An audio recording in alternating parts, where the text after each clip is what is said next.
하나님 말씀 창세기 8장 1절에서 14절까지 말씀입니다. 창세기 8장 1절에서 14절까지 말씀 기도하겠습니다. 오늘은 11월 1일, 11월의 첫날, 11월 1일 월요일 아침입니다. 11월 1일자 본문 창세기 8장 1절에서 14절까지 말씀 교도하도록 하겠습니다. 하나님이 노아와 그와 함께 방주에 있는 모든 들짐승과 가축을 기억하사 하나님이 바람을 땅 위에 불게 하심에 물이 줄어들었고 기쁨의 샘과 하늘의 창문이 닫히고 하늘에서 비가 그치매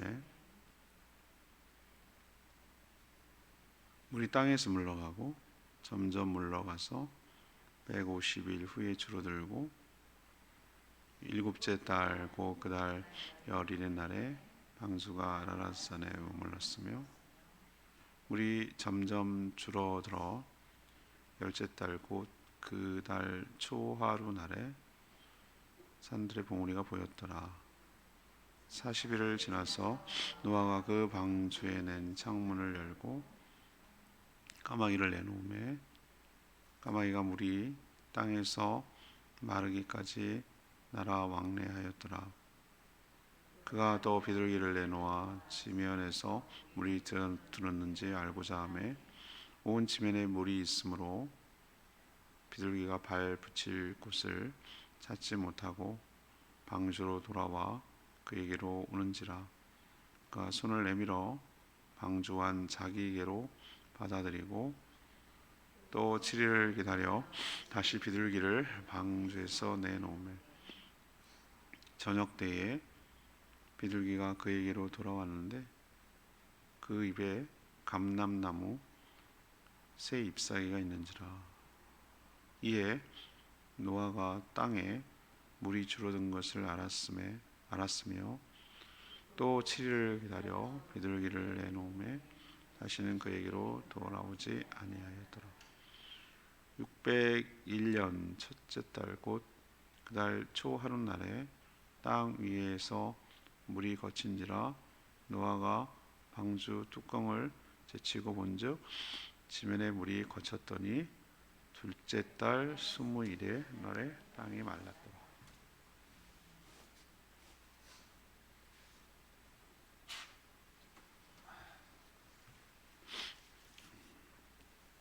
하나님의 노아와 그의 가족 그리고 방주 안에 있는 생명체들을 기억하셨습니다. 바람을 땅 위에 불게 해서 말리셨습니다. 150일 동안 물이 서서히 줄어들었고 방주가 아라랏산에 걸쳤습니다. 그래도 완전히 땅이 마른 것은 아니었기 때문에 또 40일이 지나서 노아는 방주의 창문을 열고 까마귀를 날렸습니다. 까마귀는 마르기까지 왕래했고요. 또 세 차례에 걸쳐서 비둘기를 날려서 지면의 물이 어떤 상태인지를 확인했습니다. 비둘기가 올리브, 감람나무 세잎이라는 것은 나무가 다시 잎사귀를 핀다는 거잖아요. 그래서 그것을 물고 왔습니다. 그래서 여러분들 우리 교회 로고에도 들어있고 비둘기가 평화의 상징인 것처럼 이렇게 뭘 물고 오는 거 있죠. 그게 올리브 나무인 거죠. 돌아오진 않았어요. 그래서 땅이 다 말랐구나 라는 것을 알 수가 있는 거죠. 그래서 오늘 질문은 홍수 이후에 알 수 있는 것은 무엇입니까? 홍수 이후에 알 수 있는 것은 무엇입니까? 먼저 1절에서 4절까지 말씀입니다. 하나님은 우리를 기억하셔서 구원하신다는 것을 알 수가 있습니다. 하나님은 하늘의 창, 땅의 샘, 위아래로 터진 것이죠. 물이 터져서 40일 동안 내리게 하셨습니다. 가장 높은 산을 잠기게 했어요. 그거보다 더 위에까지 물이 차게 했으니까 하나도 잠기지 않은 것이 없는 것이죠. 그래서 사람들을 포함해서 지면에 있는 가축들 그리고 동물들까지 모두 쓸어버리셨습니다. 물의 심판을 통해 일종의 대청소를 실시하신 셈이죠. 그러나 그 중에서도 방주 안에, 그런 가운데도 방주 안에 있는 노아 그리고 그의 가족들, 또 거기에 있었던 들 짐승들하고 가축들을 기억하셨다고 그래서 오늘 몇 절에 나오죠 그게? 하나님이 1절에 나오나요? 네, 1절에 나옵니다. 하나님이 기억하셨다고 그랬어요. 기억하셨다라는 것을 우리는 번역을 그렇게 할 수밖에 없지만 우리가 생각할 때 기억하셨다 이 얘기를 잊어버렸는데 까먹었는데 맞아 거기 방주가 있었지 노아가 있었지 이런 개념이 아니에요. 하나님 그걸 어떻게 잊겠어요? 지금 콩수를 내리는 가운데 그런 개념이 아니고 마음에 두고 늘 관심을 기울이셨다. 마음이 거기 있고 눈이 거기 가 있으신 거예요. 하나님께서. 하나님의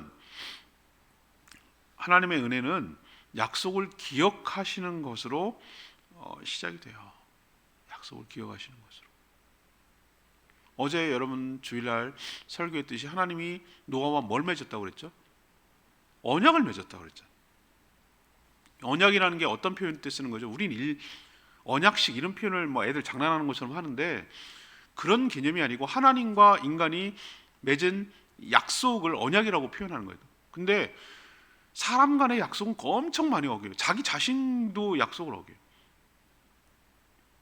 하나님은 안 어겨요. 자신이 한 것에 대해서 책임을 지는 분이고 그런 능력도 의지도 마음도 있는 분이에요. 그래서 하나님 믿을 수가 있어요. 언약하신 것에 대해. 내가 너희 가족들을 뭐 하겠다? 구하겠다고 언약하셨잖아요. 어제 6장이 그런 내용이 나오잖아요. 그거를 언약을 늘 마음속에 두고 있었다. 그 뜻으로 기억하셨다라고 말하는 거예요. 그런 사례가 어디서 나오죠? 출애굽 과정에 나와요. 창세기 이제 보면 족장들하고 언약을 맺었잖아요. 요셉에 의해서 그 가족이 집단 이주를 합니다. 요셉을 알지 못하는 왕조가 일어나서 400년 정도 흘렀어요. 400년. 우리로 보면 엄청나게 오랜 세월이잖아요. 하나님이 출애굽을 시킬 때 뭐라고 그런지 아십니까? 내가 너희 조상들과 맺은 언약을 기억했다는 표현을 써요. 언약을 기억했다. 맞죠. 400년 동안 잊어버렸는데 아이고 맞아 그랬었지. 이런 개념이 아니에요. 하나님 마음속에 있고 그 타이밍을 보고 있었던 거예요.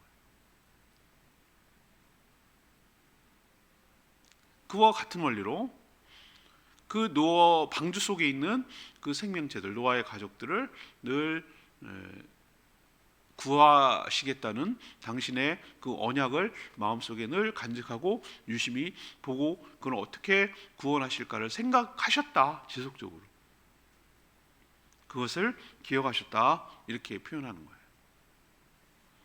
방주도 그대로 두면 위험하죠. 식량이 무한 있는 건 아니잖아요. 또 계속 그렇게 사는 건 사는 게 아니잖아요. 갇혀가지고. 그래서 하나님은 150일 40일 동안 내리는 것을 그치게 했어요. 그리고 나서 거대한 바람을 땅 위에 불게 하셨어요. 드라이기로 말리는 거죠. 그리고 일단 말려도 계속 물이 나오면 안 되니까 하늘 창을 닫고 샘도 닫고 그리고 바람을 불어서 계속 말리고 얼마나 많이 비가 내렸는지 40일 동안 내린 비니까 그것이 서서히 물이 줄어가는데 150일이 걸렸어요. 3, 5, 15? 한 달을 30일로 잡으면은 150이 되려면은 3, 5, 15 그죠? 5개월이 걸린 거예요. 그리고 물이 줄어들기 시작하니까 둥둥 떠다니던 방주가 아라랏산에 걸쳤어요. 쭉 내려가면서 얘는 방향 키가 없으니까 떠 있는 게 목적이니까 쭉 하다가 높은 산에 탁 걸린 거예요. 그랬을 때 노아와 그 가족들은 얼마나 안도했을까요? 얼마나 감사했을까요? 방주 아니었으면, 아니 하나님 아니었으면 다 죽었죠. 이 얘기를 우리에게 왜 하십니까? 하나님이 노아 가족들과 그 안에 있는 생명체만 기억하시겠어요? 아니에요. 예수 안에 있는 우리, 교회 안에 있는 우리, 그리스도 안에 있는 우리도 기억하시는 줄로 믿습니다. 예수 그리스도와 맺은 언약, 노아와 맺은 언약을 기억하신 것처럼 예수 그리스도를 믿는 자는 구원하시겠다는 그 언약을 기억하셨어요. 신실하게 구원을 이루어내시고 그 구원을 완성하여 주실 줄 믿습니다. 우리는 신뢰 못해요. 그러나 하나님은 믿어요. 왜? 그분은 그렇게 하실 수 있는 분이니까. 그리고 절대 잊지 않는 분이니까. 자신이 말한 것에 대해서 책임을 지시는 분이니까. 그래서 감사한 거예요. 두 번째, 우리가 노아 홍수 이후에서 알 수 있는 것은 5절에서 9절까지 나오죠. 하나님의 심판은 새 창조의 시작이라는 것을 알 수 있어요.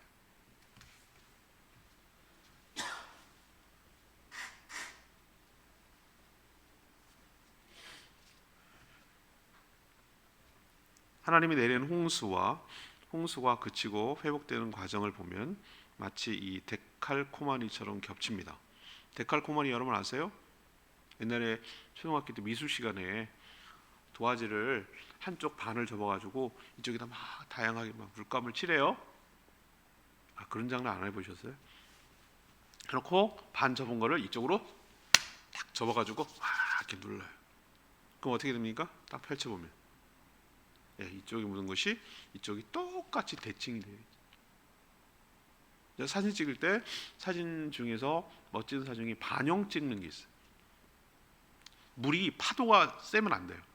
호수나 민물처럼 고요할 때 그 물가에 있는 멋진 나무나 형상 같은 것, 이것을 물속에 이렇게 비춰요.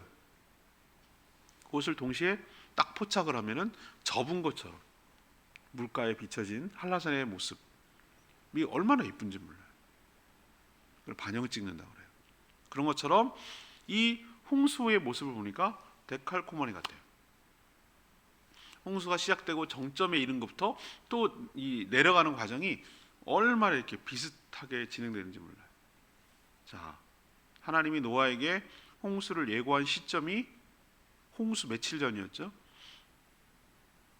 7일 전이었어요. 7일. 여러분 벌써 잊어버리셨죠? 노아가 그한테 그렇게 얘기를 했어요. 그리고 7일 동안 방주에 들어갔는데 정말 정확하게 7일 후에 홍수가 시작됐어요. 들어가자마자 아니에요. 있었어요. 그리고 홍수가 며칠 동안 진행됐죠? 40일. 40일 동안 진행되다가 그쳤고 며칠 동안 잠겼죠? 150일. 그리고 물이 모든 걸 삼킨 후에 역으로 150일 후에 뭐 하기 시작했어요? 줄어들기 시작. 40일이 줄어든 다음에 40일이 지난 후에 노아가 방주의 창문을 열고 까마귀를 날렸어요. 다시 7일 후에 비둘기를 날렸고 돌아오자 다시 7일 후에 다시 비둘기를 날렸어요. 제 말 맞죠? 데칼코마니 같아요. 겹쳐지는 거예요. 하나님은 공허, 혼돈, 흑암, 이게 언제 나옵니까? 창세기 1장 2절에 나오는 말씀. 그런 가운데 있는 무질서에서 분리시켜서 질서를 만드셨어요. 하나님의 영이 수면 위에 운행하셨어요. 바람 부는 거, 하나님의 심히 운영하는 같은 말씀, 루하 원어로 바람을 불러서 창세기 처음 시작하기 전에 하나님의 신이 운행하시리라. 너무 비슷하고 유사해요. 물이 한 곳으로 모이게 했어요. 창조하실 때 물도 이 한 곳으로 이제 모이게 하는 거예요. 그런 땅에서도 뭐가 나오게 하셨죠? 땅에서 모든 피조물을 만드셨는데 그 홍수 이후의 땅에서도 올리브, 감람나무,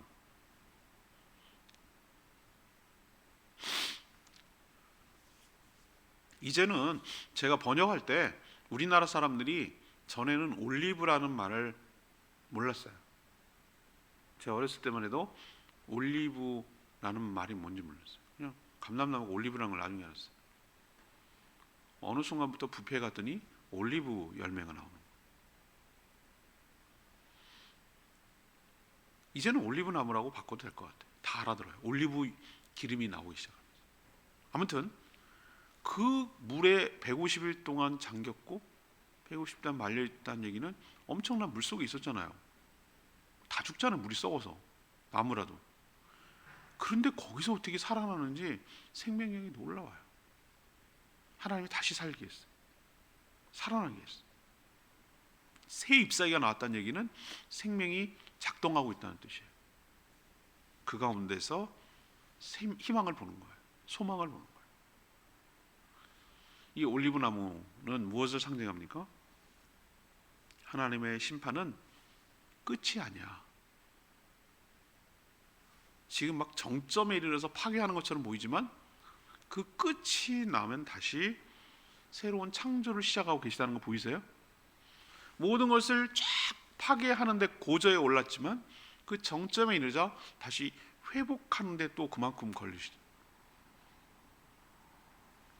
저는 미래도 같다고 봐요. 하나님이 이 세상 모든 것들을 심판하시지만 심판이 파괴의 개념이 아니라 우리가 살 수 있는 새로운 환경을 또 건축하시고 만드시고 창조하시고 우리를 거기에 살 수 있도록 인도하여 주실 줄로 믿습니다. 그걸 우리에게 보여주는 거예요. 창조가 끝이라면 끝난 걸로 끝나야 되잖아요. 노아 홍수 이후에 다시 회복시키셔서 노아를 살게 하시는, 모든 생명체를 살게 하시는 그 하나님의 모습을 볼 때 우리가 소망을 갖게 될 줄로 믿습니다. 뭔지는 모르지만 우리가 상상할 수도 없는 좋은 곳을 하나님이 예수 그리스도께서 준비하고 계시고 우리가 그런 환경 속에서 살 수 있도록 인도하여 주실 줄 믿습니다. 마지막 10절에서 14절까지 말씀, 하나님의 때를 기다리며 참아야 합니다.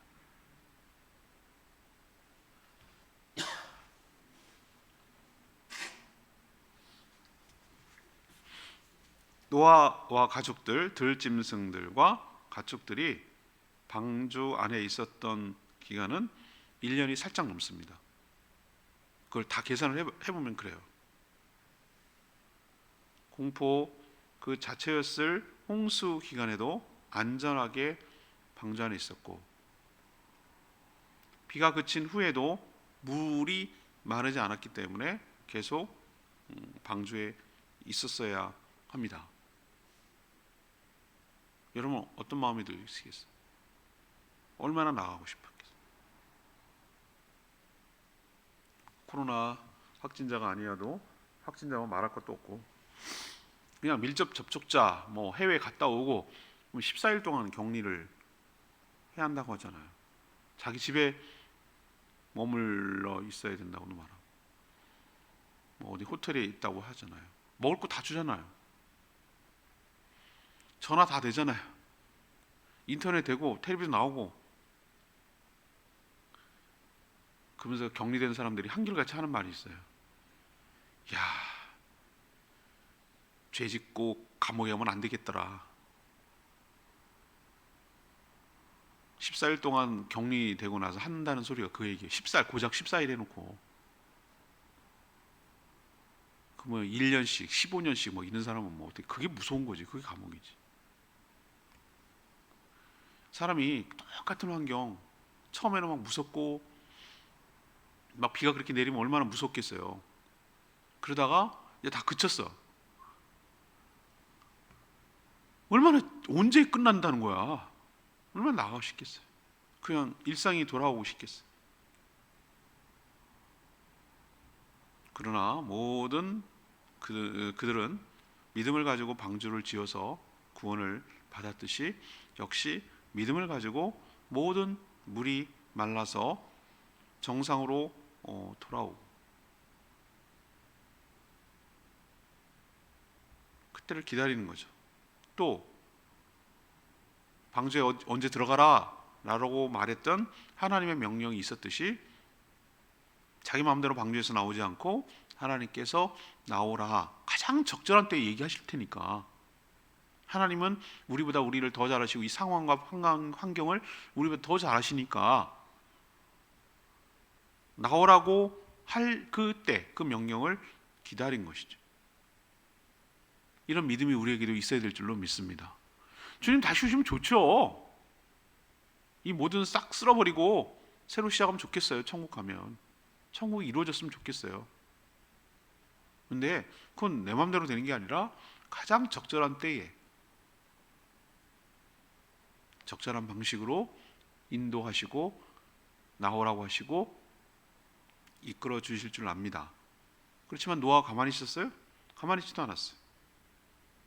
먼저 뭐 했습니까? 까마귀를 날려보내고 돌아오지 않자 다음엔 비둘기를 3차례에 걸쳐서 방주 밖으로 날려보냈어요. 비둘기가 처음에는 물밖에 없으니까 앉을 곳이 없잖아요. 걔가 오리도 아니고, 그렇죠? 그래서 다시 돌아왔어요. 다음에는 어떻게 했습니까? 올리브 새 잎을 물고 들어왔어요. 다음에는 아예 돌아오지 않았어요. 왜? 이제는 날아다니고 앉을 곳이 있다는 뜻이잖아요. 머물 곳이 생긴 것이죠. 이것을 통해서 물이 말라가고 있구나 라는 것을 감지했는데 자기 문 열고 막 나갔습니까? 노아가? 아니에요. 하나님이 나오라고 할 때까지 기다렸어요. 우리도 이런 믿음이 우리에게 있어야 될 줄로 믿습니다. 하나님이 적절한 타이밍을 보시고 알려주세요. 상황을 이끌어 가세요. 그렇지만 우리가 입 벌리고 감 떨어지길 기다립니까? 그 상황을 타진하고 알고 감지하는 것은, 분별하는 것은 우리들 몫이에요. 그렇지만 우리 마음대로 하진 않아요. 하나님의 때를 기다리고 그 명령에 따라 순종하는 믿음이 우리에게도 있어야 될 줄로 믿습니다. 오늘 1절 말씀, 레마의 말씀입니다. 1절 말씀. 하나님이 노아와 그와 함께 방주에 있던 모든 들짐승과 가축을 기억하사 하나님이 바람을 땅 위에 불게 하심에 물이 줄어들었고, 하나님이 기억하신 존재는 방주 밖에 있는 존재가 아니라 방주 안에 있는 존재인 줄로 믿습니다. 이게 은혜가 되는 거예요. 예수 안에 있는 우리를 기억하시는 거예요. 방주는 하나님을 믿고 순종한 자들의 피난처를 상징하는 거예요. 지금의 방주는 예수 그리스도의 몸인 교회예요.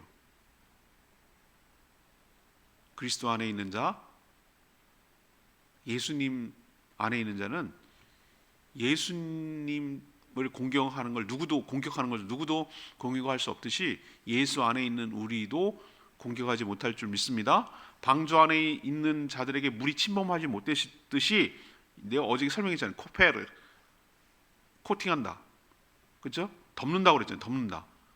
우리를 죄가 있음에도 불구하고 그 죄와 허물을 덮어주시는 거예요. 보혈로. 그래서 우리가 하는 거지. 우리가 원래는 뭐 너나 나나잖아요. 다 죄인이잖아요.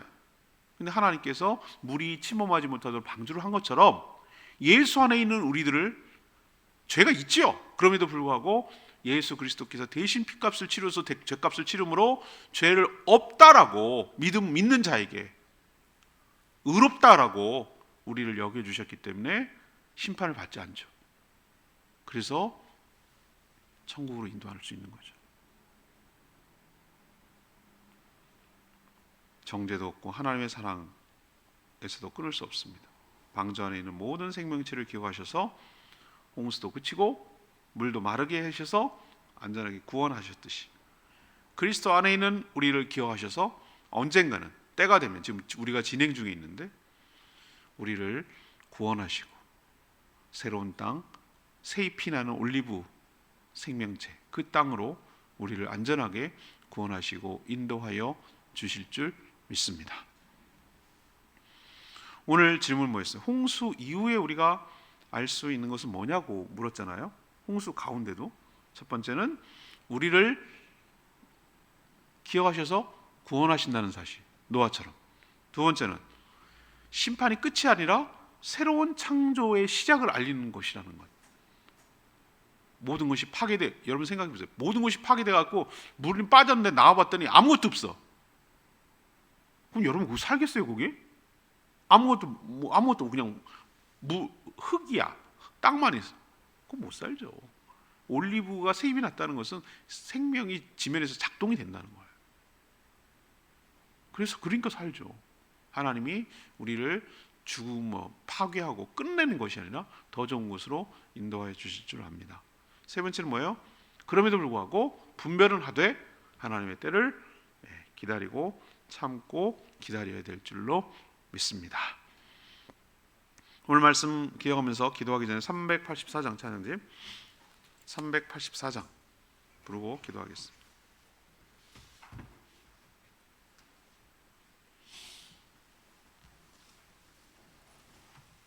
384장 날 구원하신 주 감사.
노아가 얼마나 감사할까요?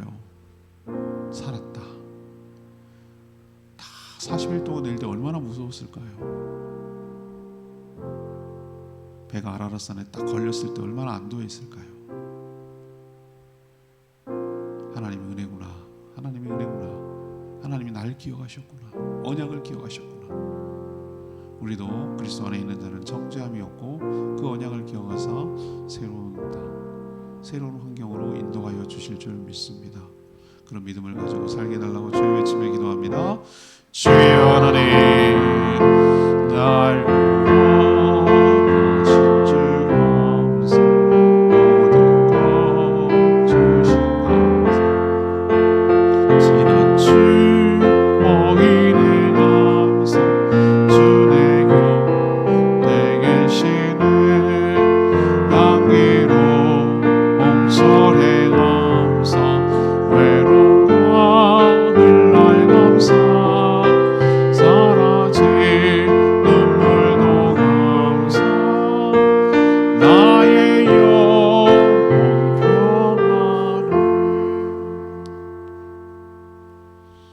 하나님 방주 안에 있는 모든 생명체를 기억하시고 노아와 했던 언약을 기억하셔서 홍수라는 심판 가운데도 안전하게 지켜주셨듯이 예수 그리스도의 몸인 교회 안에 있는 우리 역시 기억하셔서 심판 중에도 건져 구원하여 주실 줄 믿습니다. 물은 아니지만 불의 심판이 예고되어 있습니다. 모든 것이 심판으로 멸망되겠지만 그 끝은 파괴가 아니라 소멸이 아니라 새로운 창조의 시작임을 믿습니다. 새하늘과 새 땅을 창조하셔서 구원받은 우리를 살게 하실 줄 믿습니다. 우리 생각보다 더딘 것처럼 보여도 믿음을 가지고 인내하며 하나님의 때를 명령을 기다리며 믿음으로 살게 하여 주시옵소서. 10월 한 달이 지나고 이제 11월이 시작되었는데 올해도 둘밖에 남지 않았는데 시간을 아끼고 세월을 아끼며 주의 뜻을 분별하며 주님의 은혜 가운데 주의 뜻에 순종하며 주님 주신 사명을 잘 감당하며 사는 저희들 되게 하여 주시옵소서. 늘 말씀과 기도로 하나님의 음성을 듣게 하여 주시고 그때 또로 순종함으로 저희들을 통하여 하나님의 뜻이 이 땅에 이루어지도록 힘쓰는 저희들 되게 하여 주시옵소서. 특별히 오늘부터 시작되는 단일 기도에 축복하시고 모든 성도들이 결단하며 은혜의 자리, 믿음의 자리로 나와 하나님의 은혜를 경험하게 하여 주셔서 모든 사람들로부터 도전받고 저희도 간증의 주인공이 되도록 축복하여 주시옵소서. 이 한 달도 주님께 의탁합니다. 무슨 일이 있을지 모르지만 주님께서 가장 좋은 길로 인도하여 주실 줄로 믿고 믿음을 가지고 살게 하여 주시옵소서. 주님 손에 모든 것 맡겼고 예수 그리스도의 이름으로 축복하며 기도합니다. 아멘. 이 한 달도 오늘 하루도 이 한 주간도 주님 은혜 가운데 살기를 축복합니다. 오늘 CBS 모처럼 생방합니다. 문자 보내주시고 단일 기도를 위해서 꼭 기도해 주시고 참여해 주시기 바랍니다. 충분히 기도하고 하루 시작하겠습니다.